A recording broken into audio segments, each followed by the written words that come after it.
Good morning everyone. Welcome back to my channel. तुम्ही MahaSET 2026साठी prepare करत असाल तर माझ्या चॅनलमध्ये तुमचे सर्वांचे स्वागत आहे. तर आज आपण बघणार आहोत 10 इम्पॉर्टंट क्वेश्चन्स ऑफ महासेट, जे या अगोदर खूपदा विचारले आहे आणि ज्याचं स्पष्टीकरणासोबत तुम्हाला उत्तर मिळेल. व्हिडिओ आवडला तर चॅनलला लाईक, शेअर आणि सबस्क्राईब नक्की कराल. Aristotle defines tragedy as an imitation of an action that is comic, serious and complete, religious, political. तर आन्सर आहे serious and complete. तर एक्सप्लेनेशन काय बघा. In poetics, Aristotle defines tragedy as an imitation of serious, complete action with magnitude. तर Aristotle पोएटिक्समध्ये शौकांतिका म्हणजे गंभीर आणि पूर्ण कृतीचे अनुकरण असे सांगितले आहे. दी टर्म हमार्टिया मीन्स तर फेट, ट्रॅजिक फ्लॉ, कोरस, पनिशमेंट. तर ते आहे ट्रॅजिक फ्लो. तर हमार्टा मीन्स काय आहे? Tragic flaw. तर explanation, hamartia is a tragic error or a flaw in the hero that leads his downfall. Hamartia म्हणजे काय? नायकाच्या स्वभावातील दोष ज्यामुळे त्याचा नाश होतो. हमार्टिया म्हणजे काय? तर लक्षात ठेवा की नायकाच्या स्वभावातील दोष ज्यामुळे असते ज्यामुळे त्याचा नाश होत असतो त्याला काय म्हटलं जाते? हमार्टिया म्हटलं जाते. Thomas Kyd is associated with, जे थॉमस किड आहे ते कशाशी असोसिएटेड आहे?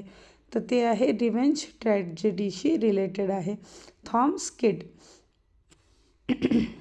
तर किड हे the Spanish tragedy establish the model of revenge tragedy in English drama.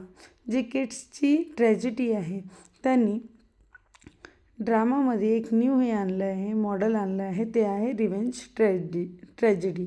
Thomas किड यांचे दी स्पॅनिश ट्रॅजेडी हे सूड नाटकाचे रिव्हेंज ट्रॅजेडी आदर्श उदाहरण आहे. जे थॉमस किड यांची जे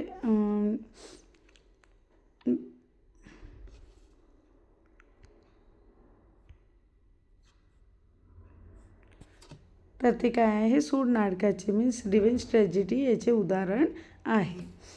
next, Shakespeare's tragic heroes usually belongs to. जे शेक्सपियर्सचे ट्रॅजिक हिरोज आहे ते कशाला बिलॉंग करतात? तर ते लॉयल अँड नोबल क्लासला बिलॉंग करतात. शेक्सपियर्सचे कुठले ट्रॅजिक हिरोज? तर बघा, Aristotle suggested tragic heroes should be noble. Shakespeare follow the pattern. ॲरिस्टॉटलनी पण काय म्हटलं होतं? जे ट्रॅजिक हिरोज आहेत ते नोबल असायला पाहिजे. आणि शेक्सपियर यांनी कोणाला फॉलो केलं आहे? ॲरिस्टॉटललाच या बाबतीत फॉलो केलेलं आहे. जसं हॅमलेट, मॅकबेथ, लिअर. तर यामध्ये आपल्याला तेच पाहायला भेटते. ट्रॅजिक हिरोज आपल्याला बघायला मिळतात. Restoration comedy flourish during the resin of. जे रिस्टोरेशन कॉमेडी होती ते कधी फ्लरिश झाली? तर जेव्हा चार्ल्स टू रूल करायचे तेव्हा रिस्टोरेशन कॉमेडी फ्लरिश झाली होती. After the restoration of monarch in 1660 under Charles to, comedy of manners became popular. तर तुम्ही हे पण लक्षात ठेवा की चार्ल्स टूच्या वेळी कॉमेडी ऑफ मॅनर्स आहे ते खूप जास्त पॉप्युलर झाली होती. Ibsen is considered the father of.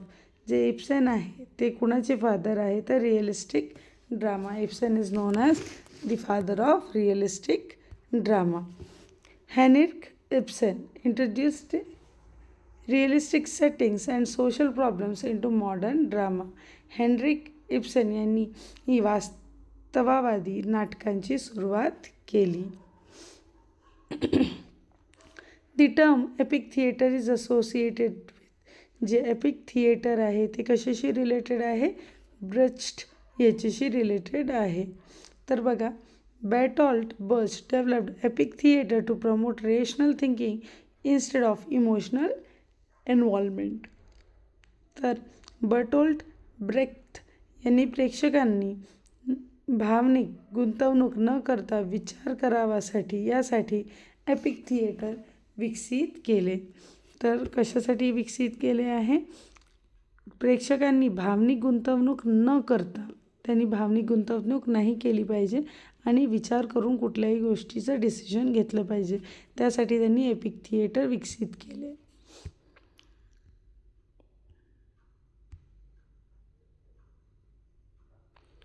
वर्ट्रेंट-मुंडगेस्ट्रिक means. तर बघा, हे शब्द थोडा कठीण आहे, पण याचा मीनिंग काय आहे? तर ॲलिएशन इफेक्ट. त्याचा इफेक्ट काय आहे? Alienation effect. It is Brecht's technique to distance the audience from emotional identification. हे बर्स्टची टेक्निक आहे ज्यामध्ये ऑडियन्सला इमोशनल एक डिस्टन्स मेंटेन करायचं आहे इमोशनल आयडेंटिफिकेशनपासनं. म्हणजे प्रेक्षकांना भावनिक गुंतवणुकीपासून दूर ठेवण्याची पद्धत आहे. Samuel Beckett belongs to which movement. Samuel Beckett कशाशी रिलेटेड आहे? तर ते आहे theatre of absurd. Samuel Beckett theatre of absurd. Beckett's Waiting for Godot is a major absurd play showing meaningless existence. Samuel Beckett हे absurd नाट्य प्रवाहातील प्रमुख नाटककार आहेत. Girish Karnad's Tughlaq deals with.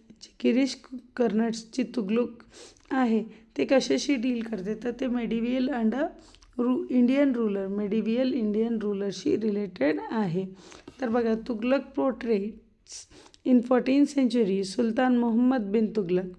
जे तुगलक आहे ते कशाला पोर्ट्रेट्स करते की 14व्या शतकातील सुलतान मोहम्मद बिन तुगलक यांच्यावर आधारित आहे. तो कुठली सेंचुरी आहे? 14th century.